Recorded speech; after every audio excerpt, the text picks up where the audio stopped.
Donc je vais dire quelques mots pour commencer avant le cours de géochimie sur pourquoi on est là en fait, qu'est-ce que c'est que l'infrastructure Oscar, qu'est-ce que c'est que cette école d'été et qu'est-ce que vous pouvez en attendre. L'année dernière, il y a cette école d'été, donc c'est la 3e édition. Les 2 précédentes éditions étaient dans le sud de la France. Et on s'est vraiment beaucoup amusé, en particulier la première, puisque la première, c'était après le confinement. On n'avait qu'une envie, c'était de se voir, de se parler et de boire des coups. Boire des coups, ça va être difficile ici, mais on va se débrouiller. Elle s'appelait, c'est important de le rappeler, elle s'appelait la zone critique pour les nuls, parce que la zone critique, ce n'est pas un concept forcément encore très répandu. Et donc c'était en gros comment je fais si je veux devenir un critical zoniste et que je n'y connais rien. Et il faut absolument, durant cette école d'été, garder ce concept-là de toute façon, on est tous le nul de quelqu'un et on a tous à apprendre de l'autre discipline que l'on va rencontrer justement au cours de ces journées-là. L'année dernière, on était également à Barcelonnette. Vous n'allez évidemment pas échapper à la photo de groupe. Il va falloir qu'on détermine où est-ce qu'on l'a fait. Et vous serez obligé de porter, bien sûr, le t-shirt Oscar, Oscar Elter dans le dos. Voilà. Et puis, je voudrais rendre hommage à quelqu'un qui nous accompagnait l'année dernière sur le terrain, qui est Bruno Latour, philosophe, qui a fait rentrer la zone critique dans le domaine des sciences sociales, qui en a fait un objet hybride, c'est-à-dire à la fois objet de science expérimentale, pardon, Véronica, avec mes mots à pas adapter, mais également un objet de sciences sociales qui a montré que c'est typiquement le genre d'objet sur lequel on peut co-construire, co-travailler. Donc hommage à Bruno qui nous a quittés cet hiver. Et ici une photo de Bruno et Marie-Claire sur le Strengbar, il y a quelques années, en 2018. Il vous désigne et c'est à vous maintenant de prendre le relais. Voilà, je voudrais faire un petit aspect historique, un peu personnel en fait, parce que quand j'étais à votre place, je souffrais pas mal de quelque chose qui manquait. J'ai fait une thèse sur le bassin du Congo et de l'Amazone, je m'intéressais à la chimie des rivières et très rapidement, on arrivait à l'idée que pour comprendre la chimie de ces 2 monstres fluviaux, on avait besoin d'abord bien sûr de données de débit, c'est évident si on voulait calculer des flux. Et puis je montrais dans ma thèse qu'il y avait un lien très fort entre les vitesses d'érosion chimique et les vitesses d'érosion physique. Donc du coup il fallait s'intéresser à ce qui contrôlait l'érosion physique. Donc ça nous emmenait dans la géomorphologie. La géomorphologie, elle était à l'étage du dessous et les gens ne se parlaient pas. C'était très difficile. Un peu plus tard dans ma carrière, quand j'ai été recruté maître de conférence, je voulais, je m'en souviens très bien, un jour, appliquer les méthodes que j'avais développées sur le Congo et l'Amazone au petit site de Drex, dans les Alpes de Haute-Provence, qui est caractérisé par une érosion très forte. Certains peut-être le connaissent, et des vitesses d'érosion chimique également très fortes. Et je me vois encore décrocher mon téléphone. Bonjour, j'aimerais travailler chez vous. Non, c'est pas possible. Voilà, très bien. C'était pas possible parce qu'il y avait des barrières institutionnelles en particulier. C'était très compliqué. Voilà, et je suis très content aujourd'hui que 20 ans après, on n'a plus ces barrières. Ça nous a pris beaucoup, beaucoup d'énergie d'essayer de constituer un réseau de tous ces sites instrumentés et de les rendre accessibles. Je ne veux pas dire que les gens ne voulaient pas qu'on y aille. Je voulais dire qu'il y avait des obstacles institutionnels et disciplinaires qui étaient tels que les gens ne se parlaient pas. Voilà, tout simplement. Ça peut paraître bête, mais la science, elle marche aussi comme ça, que de temps en temps, il faut faire tomber les barrières. Et ce qui nous a beaucoup aidé, c'est cette initiative Zone Critique, qui est née aux États-Unis en 2003. Alors par chance, ce qui s'est passé, c'est qu'un jour, j'ai reçu un coup de téléphone, parce qu'à l'époque, il n'y avait pas de mail. Bonjour, la NSF, la National Science Foundation, organise un meeting à Washington, à côté de Washington, pour mettre quelques scientifiques ensemble, des géochimistes essentiellement. Voudriez-vous faire partie du panel en tant qu'expert européen? Et là, j'ai répondu à Suzanne Brantley, qui devait être là aujourd'hui, qui nous a posé un magnifique lapin. Merci Suzanne. Au motif, quand même, il faut le dire, que le 4 juillet, c'est la National Day nanana aux États-Unis. Bref, passons. Oui, c'est vrai. Voilà, ça y est, j'ai cafeté. Mais c'est bien fait pour elle.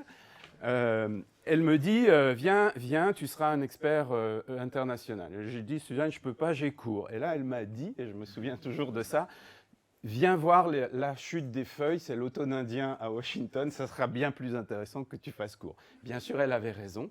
Et j'y suis allé et ça a été très intéressant de voir pendant une semaine une agence de financement internationale, comme l'ANR en France, d'accord, ou le CNRS, co-travailler avec des scientifiques, co-construire. Qu'est-ce que vous voulez faire? Qu'est-ce que vous avez envie qu'on finance? Vous avez vu que c'est une démarche bottom-up dont on n'a pas forcément beaucoup l'habitude de ce côté-là de l'Atlantique, où les trucs viennent plutôt de Bruxelles.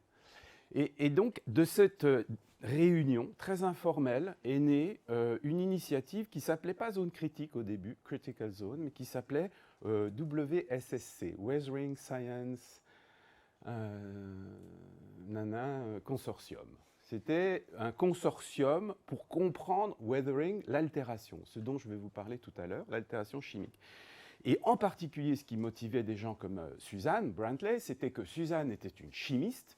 Elle avait passé sa vie, première partie de sa carrière, dans un labo à dissoudre des grains de feldspath pour calculer la vitesse de dissolution. Et quand elle allait sur le terrain, ou qu'elle discutait avec ses copains, en particulier du Geological Survey aux États-Unis, et qu'elle confrontait ses résultats de laboratoire au terrain, ça n'allait pas, ça ne matchait pas. Donc elle se posait la question de savoir si elle ne devait pas arrêter de faire du laboratoire. Autrement dit, les résultats de laboratoire n'étaient pas transposables au terrain. C'est ce lab field discrepancy qui a été à l'origine de l'idée qu'il fallait comprendre cette différence. Et l'idée, à mon avis, géniale qu'a eue la NSF, enfin ce panel de chercheurs, dans lequel modestement j'étais, c'est de dire on va tous se retrouver sur des sites particuliers. Donc c'est cette notion d'ancrage territorial qui est apparue très très tôt dans cette initiative zone critique. Donc je vais définir ce que c'est que la zone critique à la slide d'après, mais ce qui est très important, c'est de comprendre que cette zone critique n'est étudiable qu'en des endroits très situés, très particuliers, qui ont des caractéristiques. On a la chance d'être cette semaine sur un de ces sites-là, et que c'est comme ça qu'était partie l'idée que les différentes disciplines allaient se reconnecter. Parce que je n'ai peut-être pas dit, mais si les données de la chimie n'étaient pas compatibles avec les données de terrain, c'est parce que ce n'est pas qu'une affaire de chimie. Le feldspath, là, dans le sol, qui est ici, derrière nous, oui, bien sûr, il voit du gaz carbonique de l'atmosphère, mais il voit aussi des bactéries. Je suis très content qu'on ait des microbiologistes dans l'Assemblée. Il voit des arbres qui se décomposent, il voit de l'hydrologie, il voit de l'eau, bien entendu, d'abord, il voit de l'hydrologie, il y a une pente, etc. Donc le problème n'est pas facilement transposable entre le bécher et le terrain, et donc cette approche pluridisciplinaire, elle est forcément nécessaire. De retour en France, j'ai eu le malheur de dire au CNRS que la France était pleine de sites instrumentés et que ces sites instrumentés, on pouvait peut-être les mettre en réseau, à défaut de faire ce qui a été fait aux États-Unis, c'est-à-dire de mettre 10 millions d'euros sur la table, de lancer un appel compétitif pour sélectionner 10 sites, ce qui s'est fait. Les observatoires de la zone critique, ce que Bruno Latour a appelé les zones critiques. Je précise que c'est bien lui qui a donné naissance à ce néologisme, en quelque sorte. Les zones critiques, moi, je les appelle les observatoires de la zone critique. En France, on n'a pas fait ça. On a constitué un réseau. Les premiers messages que j'avais envoyés à la communauté, c'était bonjour, on va sélectionner un certain nombre de sites sur lesquels on travaillera tous ensemble. Et là, ça a été une levée de bouclier absolument incroyable. Il était hors de question que mon site ne soit pas un des sites sélectionnés. Donc j'ai assez vite compris qu'on n'allait pas pouvoir faire ce qui avait été fait aux États-Unis. Et finalement, ce n'est pas plus mal. On a fait un réseau de sites existants où on avait des dispositifs d'instrumentation et qui étaient surveillés pour différentes questions, hydrologiques, géochimiques, météorologiques, etc. Et on les a mis ensemble. Et ça s'appelait au début Réseau des bassins versants, certains dans la salle qui ont vécu l'aventure, ça c'était en 2009. Et en 2016, Isabelle, le réseau des bassins versants a été phagocyté ou a phagocyté d'autres structures voisines qui a commencé également à s'accréter pour devenir OSCAR, Observatoire de la zone critique. Et donc vous voyez que ce concept de zone critique, il a cela de pratique, c'est qu'il permet de réunir les gens. Vous travaillez tous sur la zone critique ici dans cette salle, sans le savoir, et du coup vous avez un objet commun qui est la zone critique, qui en 2014, comme je l'ai dit, grâce à ma rencontre avec Bruno Latour, c'est un des miracles de ma vie, est devenu un objet hybride, parce que ce mot critique, qui n'avait pas été conçu pour ça, par le National Research Council aux États-Unis, ce mot critique, évidemment, chez nos amis philosophes, évoque le soin et évoque un objet dont il faut s'occuper, dont il faut prendre soin. Et puis en 2016, c'est la naissance d'un nouveau réseau. Donc vous voyez, les couches s'accumulent. Hein, sommes victimes de notre succès, d'une certaine manière, avec une perspective européenne qui nous ouvre de nouveaux horizons, car un réseau qui s'appelle LTER, il n'y a pas le mot explicitement zone critique dedans, mais quand même le titre étendu de LTER, c'est Long Term Ecological, Socio-Ecological, et je vais y revenir, and Critical Zone Observatory Network. Donc on est en train, à l'échelle européenne, de constituer un réseau. Moi, je l'appelle de zone critique. Voilà, le coordinateur européen serait là, il ne l'appellerait pas comme ça. Il me dirait, c'est un réseau d'écosystèmes. Je dis, oui, Michael, on en discutera plus tard. Mais pour l'instant, c'est un réseau de zone critique qui est en train de se constituer à l'échelle européenne. Et ce qui est tout à fait important en retour par rapport à la France, c'est qu'il y a deux infrastructures dans cette structuration européenne qui est OSCAR, donc le réseau des zones critiques, celui dont je viens de vous parler, et le réseau des zones ateliers dont le coordinateur est avec nous. Hein. On a cette grande chance d'avoir Olivier cette semaine qui vous en parlera, qui vous le présentera, qui est un réseau socio-écologique. D'accord ? Donc dans ce réseau des zones ateliers, il y a une dimension sociale, sociétale ou de sciences sociales beaucoup plus importante que ce qui n'existe dans OSCAR. Donc si vous voulez, OSCAR, c'est une espèce de composante, on va dire, physico-chimique, biologique. Et de l'autre côté, il y a l'approche de co-construction des questions de recherche avec les porteurs d'enjeux. Les porteurs d'enjeux, c'est ceux qui ont des intérêts directs avec le territoire. Ici, c'est les forestiers, c'est les chasseurs, c'est les gens du village, c'est leur truc, c'est leur terre. Et nous, scientifiques, nous étudions leur terre dans la durée. Et il est évident que toutes ces communautés doivent travailler ensemble. Voilà. Et puis 2023, peut-être qu'on aura le résultat cette semaine, c'est la soumission d'un grand projet de durabilité, de soutenabilité, je ne sais plus comment il faut l'appeler, qui s'appelle Transform. Et ça, Olivier vous en parlera, car c'est bien joli d'observer, c'est bien joli de co-construire des questions de recherche tous en commun. Vous savez que nous vivons sur une planète qui est en souffrance. On va le voir quand on va se balader. De toute façon, ce n'est pas très compliqué. Et si on ne transforme pas nos matières d'habiter la Terre, il n'y a pas beaucoup de chances que nous puissions continuer à l'habiter. Voilà. Je ne veux pas plomber l'ambiance, mais c'est fondamentalement ce que je pense. Quelques slides sur la zone critique, je ne pouvais pas ne pas les mettre. Donc ici, vous avez un panel. Alors, c'est à mon avis assez intéressant que ce diagramme, qu'on a construit il y a longtemps, hein, et je suis un des grands coupables, est à mon avis assez inspiré du Strengbar. Parce que c'est du granit, parce que ça fait des boules, parce qu'il y a un sol assez épais, parce qu'il y a des sapins. Enfin bref, vous allez voir, vous allez le retrouver quand vous allez vous balader dans la forêt. Donc la zone critique, ici, c'est un panel des disciplines qui sont convoquées ou qui étudient la zone critique, qui l'étudient depuis longtemps avec leur vocabulaire, à un tel point qu'ils n'arrivent plus à se parler à la fin, puisque les mots, pour désigner les mêmes objets, ne sont plus les mêmes. Donc la zone critique, pour moi, la meilleure des définitions, c'est une interface majeure de la planète, ça c'est sûr, hein, c'est la zone qui est coincée entre l'atmosphère et les roches, c'est la zone habitable. Si vous y réfléchissez bien, on n'habite pas le globe, on habite sur cette toute petite pellicule qui est à peine représentable, hein, c'est même pas le trait de crayon quand je dessine le globe, donc c'est là qu'on vit, d'accord ? On ne vit pas sur la planète bleue, hein, le Blue Marble pris en photo par la navette qui se déplace dans l'espace vers la Lune, hein, dans les années 70. On vit sur cette toute petite pellicule, elle est infiniment mince, et aujourd'hui, les scientifiques qui l'étudient n'ont pas trouvé autre chose que se diviser en peuplades différentes, avec des langages. Donc on est écologue, on est microbiologiste, on est pédologue, on est géochimiste, biogéochimiste, on est géologue, car ne leur en déplaise, les géologues font de la zone critique. Là, on est météorologue, on est hydrométéorologue. Quand on est d'ailleurs hydrogéologue, on n'est pas hydrologue. Enfin bref, c'est assez affolant. Et donc, la zone critique pour les nuls, c'est un moment où on va essayer de faire preuve d'indiscipline. Mais ça ne veut pas dire qu'on va oublier nos disciplines, d'accord ? Faire de la zone critique, c'est pas dire je me déspécialise. Non, pas du tout. Il faut être très spécialisé dans son domaine, mais il faut quand même arriver à parler aux voisins. D'accord. Donc vous avez un panel ici dans cette salle. Vous êtes un panel dans cette salle qui est super pour ça, hein, cette année. Une des grandes coupures, une des grandes erreurs qu'on a faites scientifiquement dans l'étude de la zone critique, c'est d'avoir séparé tout ce qui est du domaine de la géosphère de tout ce qui est du domaine de la biosphère. Et je pourrais rajouter une troisième dimension, sociosphère, ça n'existe pas, heureusement pour vous, parce que ces sphères, c'est affreux, mais c'est comme ça. Donc, quand on fait des études de géologie, on ne fera jamais d'écologie, et quand on fait d'écologie, on ne fait pas de géologie. C'est-à-dire qu'un arbre n'a évidemment pas besoin, pour croître, de nutriments.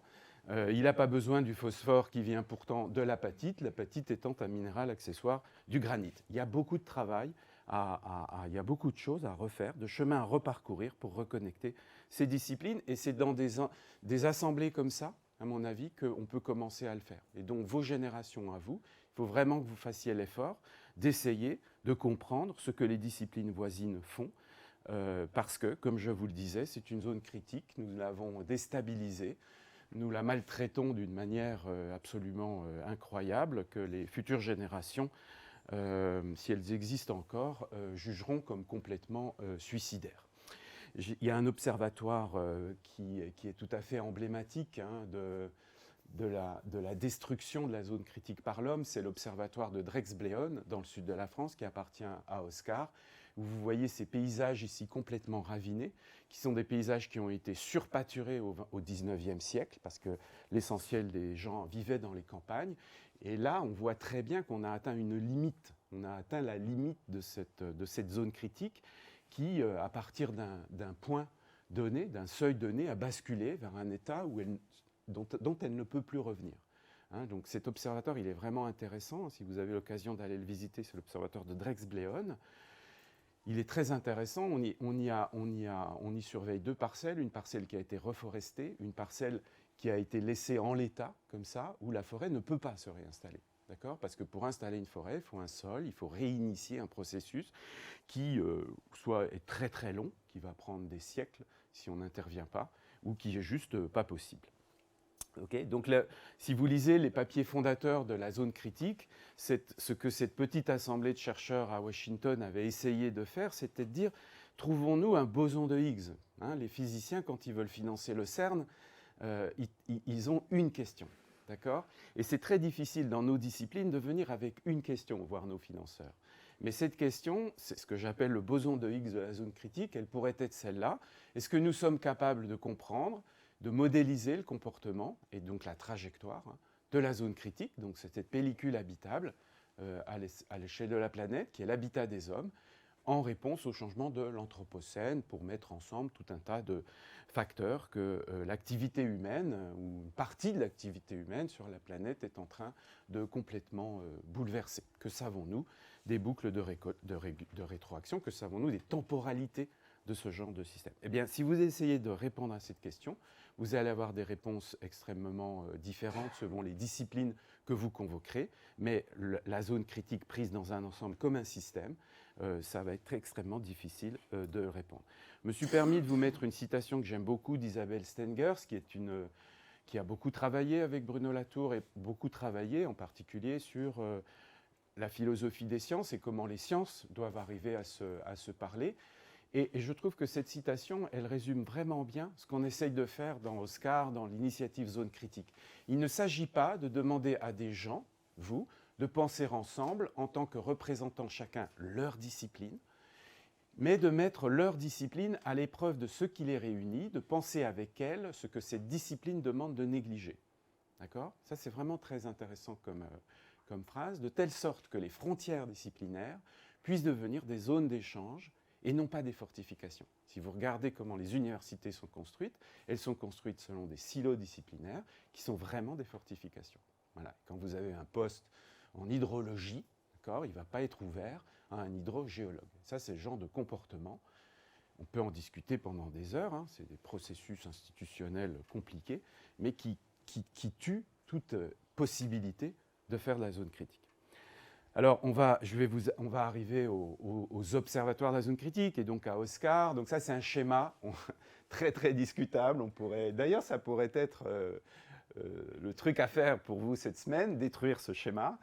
Il est très critiqué. C'est un schéma qui a été publié donc, par Anderson et al. 2007, qui était le papier dans EOS, en l'occurrence, qui avait été écrit justement après cette réunion à Washington sur la zone critique ou quelques réunions après. Donc, chaque cube, c'est un bassin versant. Essayez de le comprendre et on verra. Je discuterai avec vous cette semaine pour voir si vous le comprenez. Ça m'intéresse vraiment beaucoup. Chaque cube, c'est un bassin versant. Donc, c'est un Streng-Bar. Donc, il y a un Streng-Bar. Il y a des Streng-Bar à climat variable. Donc, le Streng-Bar, il est là, mais il y a un Streng-Bar dans le sud de la France. Il y a un Streng-Bar à Porto Rico. Il y a un Streng-Bar en Alaska. Pourquoi c'est un Streng-Bar? C'est que c'est le même type de roche. C'est ça l'idée. C'est le même type de... Vous voyez, j'ai du mal à l'expliquer, parce que c'est compliqué. Bref, c'est le même type de roche, mais je fais varier le climat. Et donc, en allant sur un Streng-Bar tropical, éventuellement, je peux anticiper l'effet d'un réchauffement climatique sur notre bon vieux bassin du Streng-Bar ici. C'est un peu l'idée. C'est un peu l'idée de la transition du Bécher vers le milieu naturel. J'essaye d'utiliser le milieu naturel pour séparer les variables et essayer de m'en sortir avec des observations. Vous comprenez? Ah ouais? Vraiment?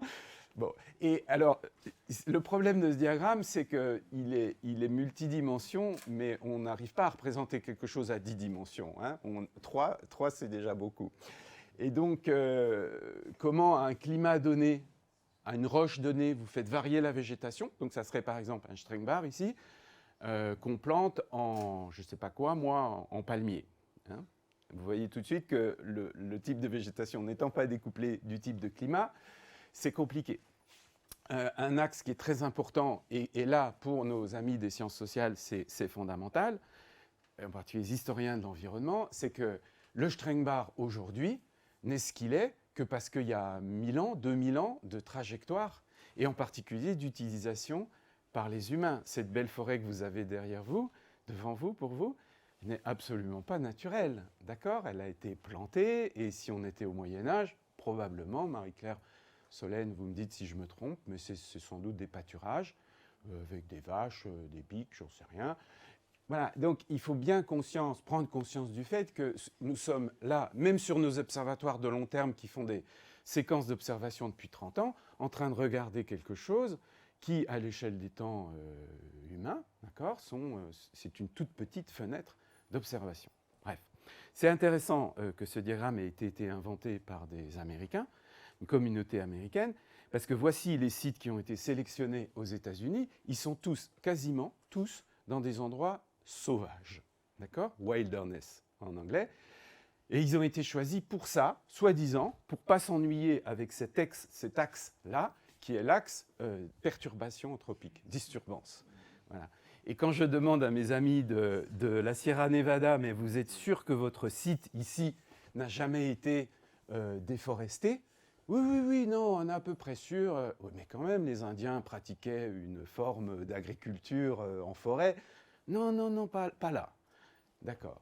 Et donc, c'est assez intéressant. Si un jour vous lisez des papiers sur ce réseau américain que Julien connaît bien, parce qu'il a eu le privilège de travailler sur les deux, tu confirmes avec moi que cette idée de la wilderness est très présente dans la construction de ce cube-là, de ce schéma en cube.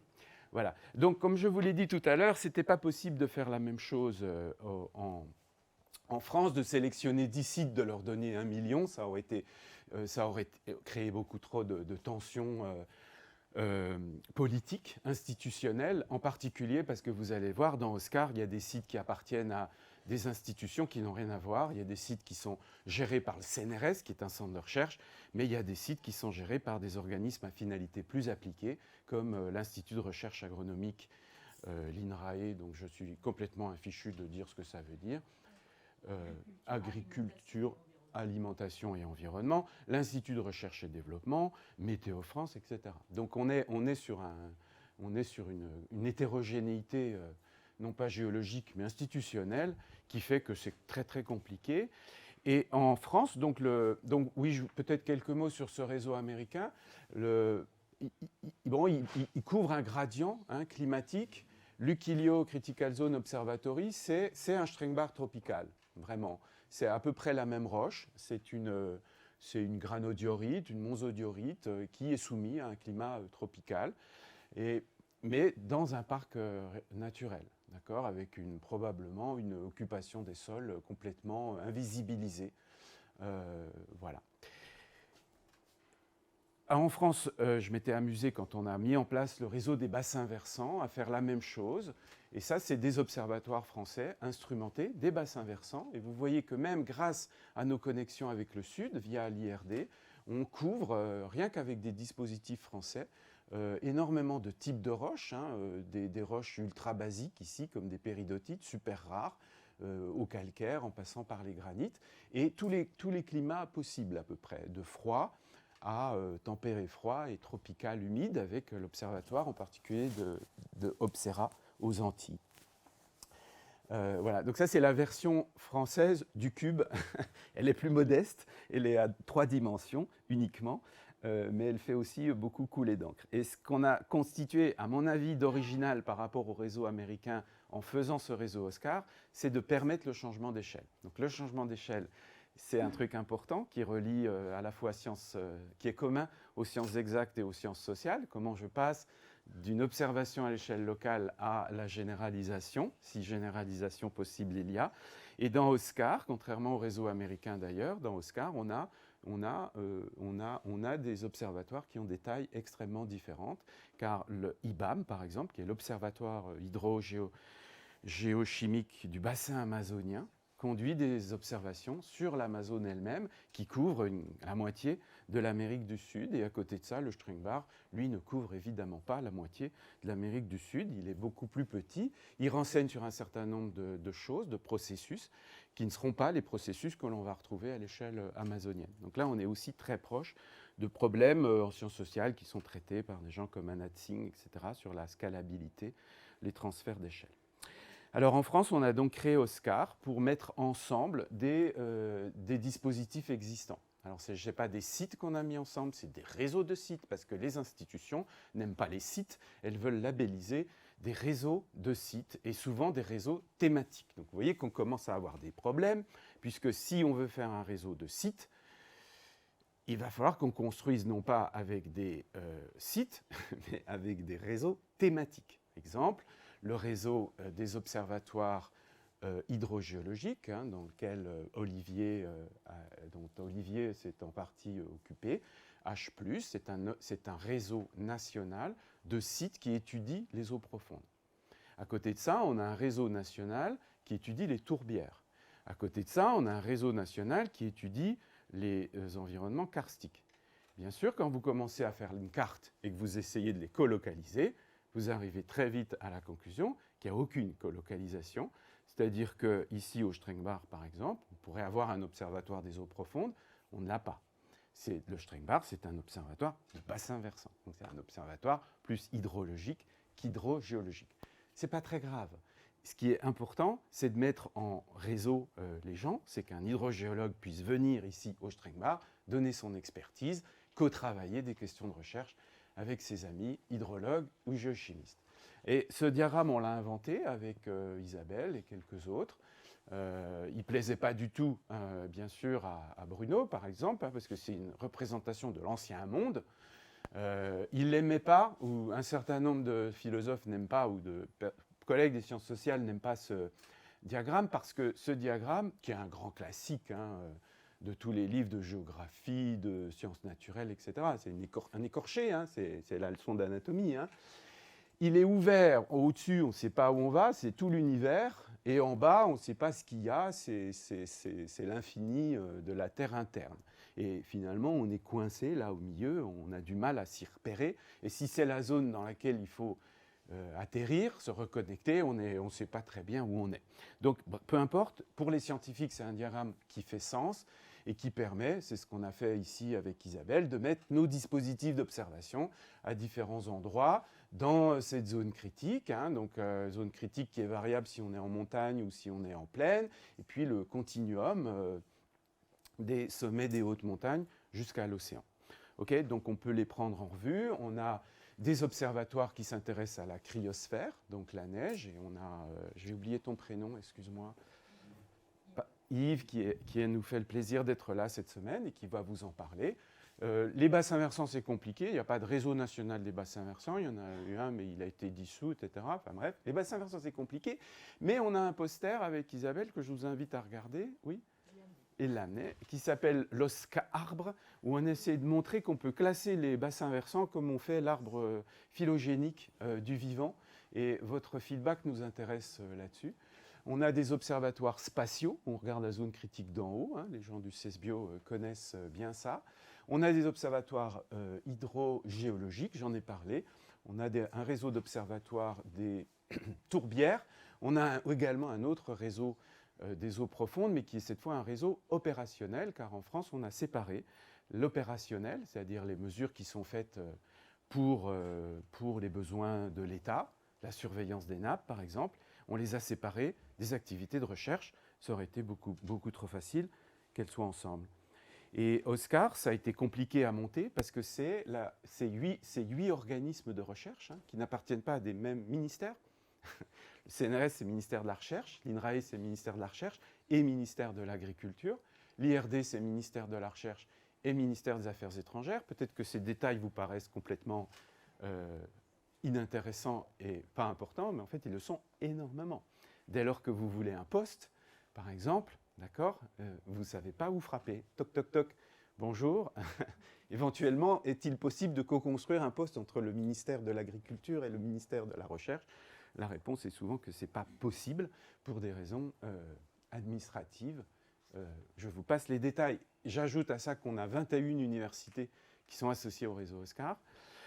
Voilà. Alors, c'est beaucoup de données générées. Je ne sais pas si ces chiffres sont encore à jour. 50 à 100 téraoctets de données prises dans les observatoires. Donc, les observatoires d'Oscar couvrent le monde entier. Donc, vous avez une petite plaquette, je vais aller assez vite. Grâce aux connexions avec les pays du Sud. Jean, qui est ici, va nous parler d'un observatoire qui est situé en Inde. Vous verrez qu'il se passe énormément de choses en collaboration avec certains pays du Sud. Ça, c'est une carte de France des observatoires. Donc, nous sommes ici. Alors, une fois de plus, c'est une carte de France qui n'est pas une carte de France des réseaux, c'est une carte de France de sites. L'année dernière, on était proche du site de Dreex-Bléone, à l'école d'été. On est remonté vers le nord. Et j'ai une série de diapositives, je ne vais pas vous les passer. Chacun de ces sites observatoires a une question pour laquelle il a été mis en place. Donc, par exemple, le site d'Agris en Bretagne, c'est temps de réponse des agro-écosystèmes. Je mets des nitrates dans un champ, dans combien de temps? Si j'arrête, par exemple, j'aurai encore le problème des nitrates. C'est des questions qui sont très simples, que le politique pose, mais qui sont des problèmes extrêmement durs à résoudre du point de vue scientifique. Voilà, je vous montre juste le Strengbar quand même, mais je ne vais pas. Marie-Claire va vous en parler. La résilience de la forêt vosgienne aux pluies acides. On va passer très vite. En tropical, on a l'observatoire hydrogéochimique de l'Amazone, qui est à très grande échelle. Des collègues travaillent sur l'érosion en Asie du Sud-Est, ainsi que la biogéochimie tropicale. Donc ça, Jean nous en parlera. C'est le réseau, les sites de M-Tropics. On a la polyculture méditerranéenne en Tunisie, c'est le site de Kamech. Alors l'Oscar, il sera affiché, vous verrez, c'est assez intéressant d'essayer de vous y plonger, si vous arrivez à vous y retrouver. Voilà. Donc la manière dont l'infrastructure Oscar est organisée, on s'est organisé en work package. Donc je voulais vous dire un peu quels étaient les gens qui étaient responsables de chacun de ces work packages. Donc on a une première structuration qui est très importante, qui est celle sur laquelle on est attendu par le gouvernement, par l'Europe, qui est la constitution des bases de données. D'accord ? Et il y a un portail de données français qui s'appelle TEIA, avec lequel on travaille. Et les responsables de cet axe-là dans Oscar sont Isabelle et Sylvie Gall, qui n'est plus Sylvie Gall, qui est Brice Boudevillain. Je n'ai pas updaté ma diapo, mais Sylvie vient de partir à la retraite. Voilà. Et donc ça, c'est un gros morceau. Et Isabelle vous parlera peut-être des bases de données, non, pas cette année. Bon, Isabelle est très attachée à la constitution des bases de données, à ce que nos données puissent être interopérables. Car si vous m'avez compris, si les disciplines veulent se parler, il faut qu'elles se parlent autour de bases de données qu'elles peuvent lire en commun. Et si elles ne peuvent pas les lire en commun, ne sont pas interopérables, ça ne sert pas à grand-chose. Un gros travail doit être fait aux interfaces données-modèles. La zone critique, il n'y aura pas un modèle de la zone critique, comme il y a un modèle du climat. D'accord. La zone critique est beaucoup trop hétérogène. Le Streng-Bar, c'est pas... s'il y avait un Streng-Bar 10 km plus bas qu'ici, ça serait un autre. Enfin, c'est le Ringelbar, en l'occurrence. Il est déjà différent. Et les processus sont les mêmes, mais ils ne contribuent pas forcément à la même hauteur dans le petit bassin versant voisin. Donc, l'idée d'avoir un modèle global de la zone critique, souvent, ça c'est... des débats avec les sciences sociales, on dit la zone critique, c'est des Earth System Science. Pas tout à fait. La zone critique, elle ne rentre pas dans la filiation des Earth System Science modèles, des grands modèles climatiques d'atmosphère ou d'océan, parce que la zone critique ne peut pas être traitée comme ça. Mais elle est beaucoup trop hétérogène, elle est beaucoup trop locale.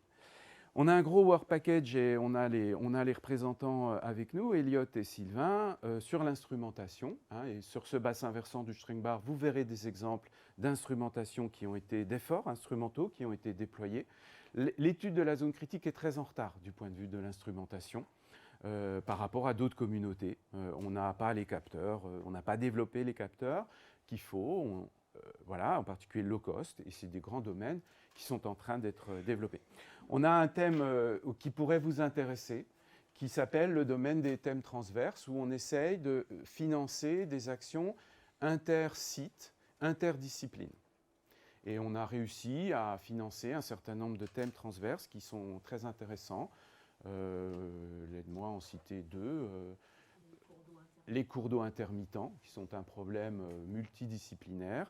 Et puis, on a un autre thème transverse, par exemple, sur les flux chimiques. Il y a un joli thème transverse qu'on a fait, c'était de mettre des petits sacs contenant des minéraux dans l'ensemble des bassins versants d'Oscar, de les retirer X années plus tard pour voir la vitesse à laquelle les minéraux avaient disparu. Donc ça disait quelque chose sur les processus bio-géochimiques à l'intérieur du réseau et ça permet des intercomparaisons. Puis un gros volet, je vais finir là-dessus dans une minute, de l'infrastructure Oscar, c'est sa visibilité internationale, car quand vous faites un réseau, immédiatement vous devenez visible à l'international. Et ce que nous a permis Oscar, c'est d'être visible, en effet. Et donc, c'est pas toujours facile, parce que quand on sort de son précaré, de son petit jardin, on s'expose.